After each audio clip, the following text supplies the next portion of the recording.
Cape Town is amazing. Oh my god. Guys, I just arrived in Cape Town. First time, and I'm so stunned. Like, wow. This is the view of my hotel room. And am I in America? Am I living in Europe? Guys, Cape Town is stunning and you should see it. Okay, if you are visiting from Ghana, it is visa free. Once you land in Johannesburg, you can pick a flight to Cape Town.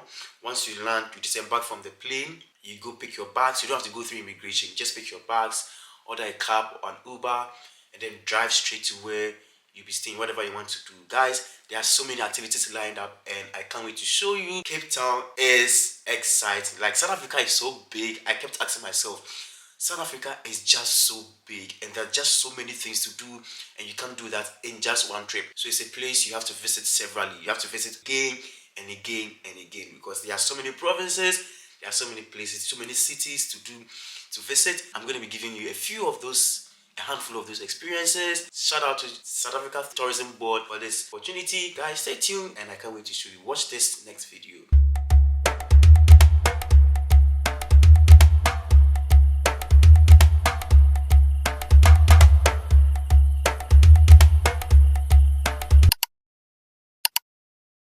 Let's start off with Johannesburg. If you're thinking of a Sunday afternoon activity, we are headed to the Four Ways Farmers Market. This is an open-air weekend market featuring live band music, gourmet food stalls, cocktails, artisanal goods, thrift sales, pop-ups and even contests.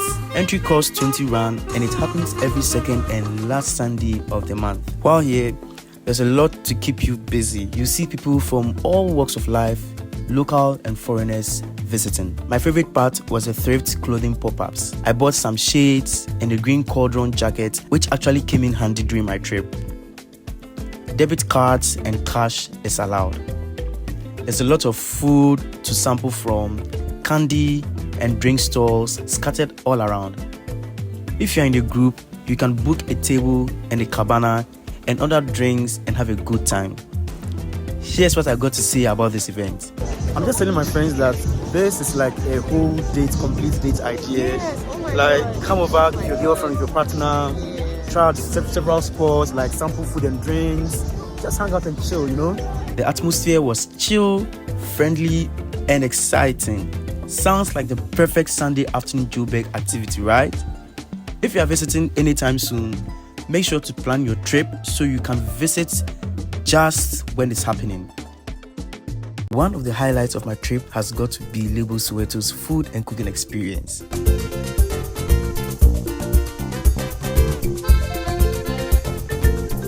This is an eco-friendly activity where you get to harvest fresh ingredients from their backyard farm and cook a traditional meal. But first, we took a tour of Orlando, Soweto, and we learned a lot about their history and culture and how the COVID pandemic influenced them to do impactful projects in their community.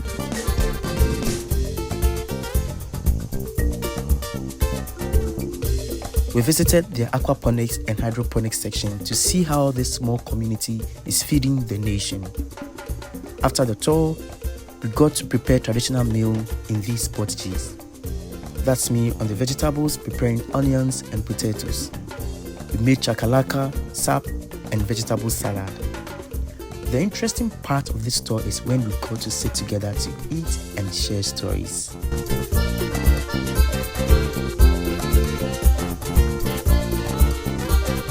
Let's spend 24 hours in Pretoria. Pretoria is roughly an hour's drive from Johannesburg. The first time I visited was in 2018 and I had a great time. Now, Pretoria is the administrative capital of South Africa and a very fascinating city.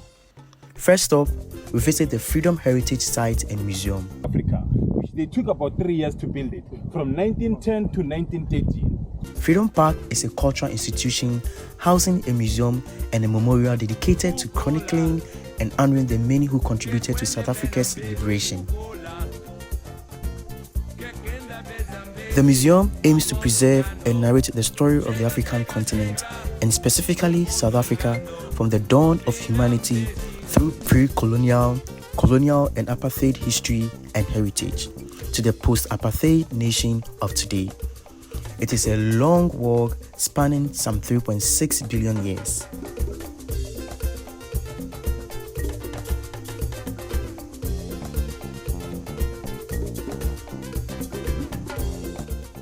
Right from this site, you will see notable buildings like the University of South Africa, the Voltrekker Monument, amongst others. This tour could last for about 2 hours as the park is a whole museum and a heritage site.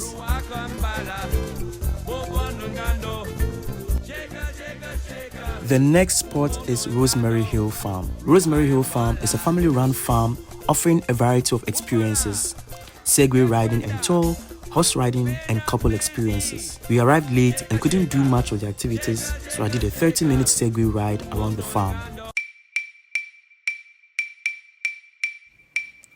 After spending a couple days in Johannesburg, we fly to Cape Town, and this is my first time visiting this city. Flying from Johannesburg to Cape Town lasts 2 hours, and traveling by train lasts for about 24 hours. However, the trains are no longer functioning. So guys, I'm flying to Cape Town today for the first time, and guys, like I'm going to show you the first time. We're going to Cape Town.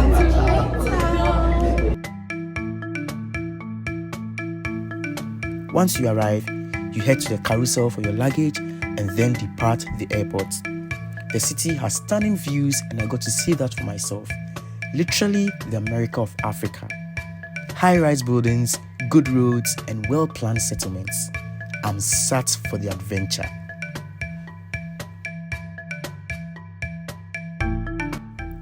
First things first, wine tasting at South Africa's oldest wine-producing estate, Groot, Constantia. We had wine pairings with chocolate. Each wine goes with a blend of chocolate. The wine gets darker as you move along.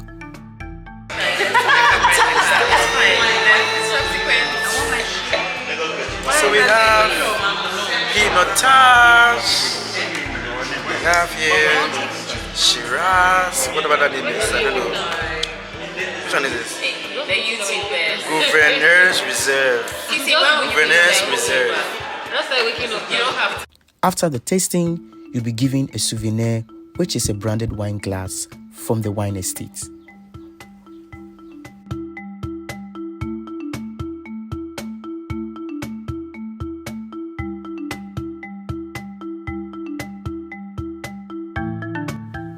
Next stop is Chef's Warehouse. Lying within the Franschhoek Valley in Cape Town, Chef's Warehouse offers world-class farm-to-table dining experiences, and I was here for it. We had a 5-course menu with different choices of wine or cocktail pairings. The menu is diverse, and here's where you get to test your diverse palates. Overall, the experience was stellar.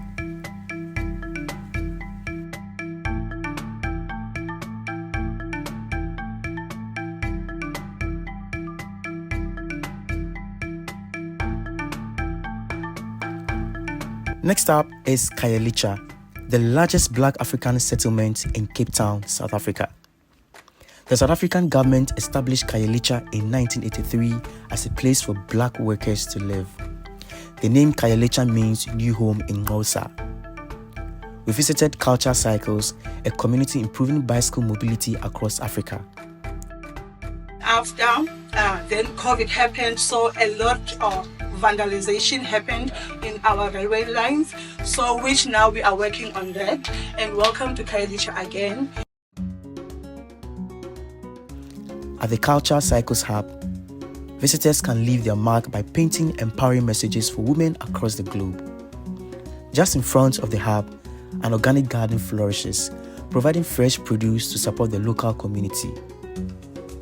I got to plant a crop and made a wish. Juma and his team used this garden to ensure food security within the neighborhood.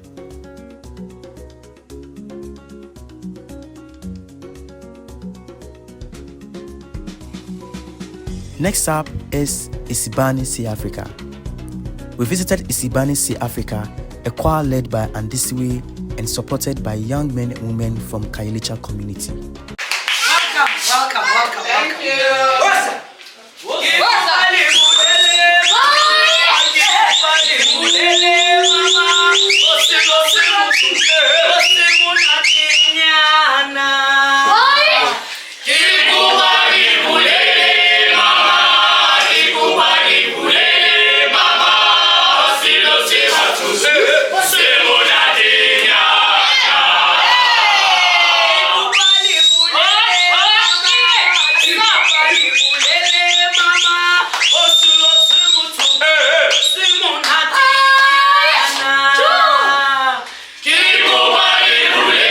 This choir uses singing and dances to drive change. We heard from Andiswe on how she started and the achievements over the years. We danced and sang together with this dynamic and vibrant youth.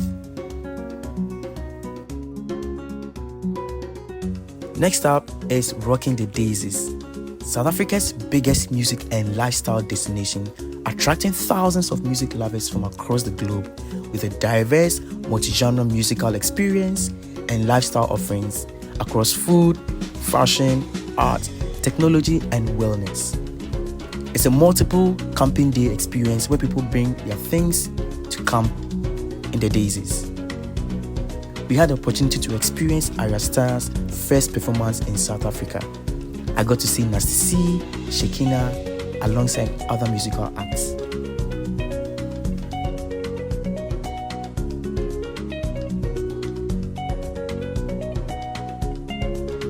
Next up is Quadbiking at Atlantis Dunes.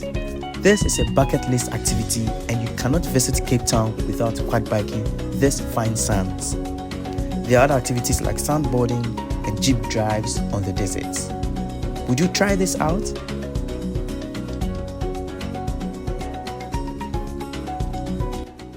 Here's another must-do activity when you're in Cape Town.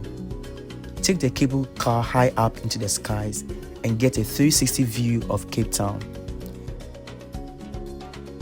The best views they always say are at the top, and I was definitely in Cloud 9 at Table Mountain National Park.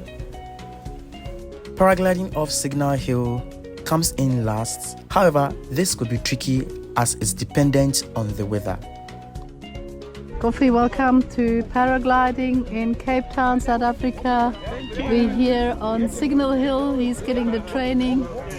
Okay. We had to wait for the wind to be stable before we could take to the skies. I did paragliding for the first time in Kwewu in 2023. It was scary but exciting. In comparison, this one was much more smoother and less scary, but the views are top. The activity costs 2,000 Rand and is a max 2 activity if the weather permits. I don't know about you, but if you watch to this point, I'm sure you will agree with me that South Africa has got so much more than meets the eye. Are you planning a trip soon? Let me know in the comments. Which of these experiences will you be doing? Until my next South African trip, it's bye for now.